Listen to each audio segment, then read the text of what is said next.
Hi guys, we are now here in Bandung after a 3-hour ride.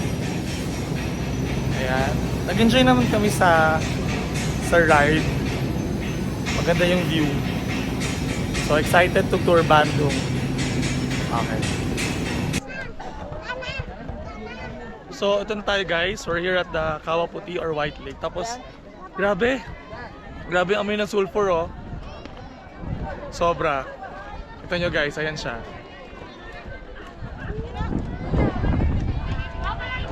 Kaya na pa nga kami naubo eh. Pero ang ganda niya guys. So I'm not sure if this was a crater before. Pero mukhang crater siya ng vulkan before.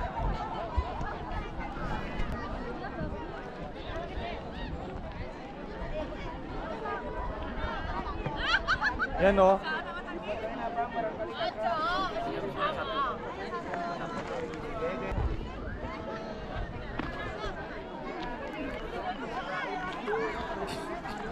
Ayan.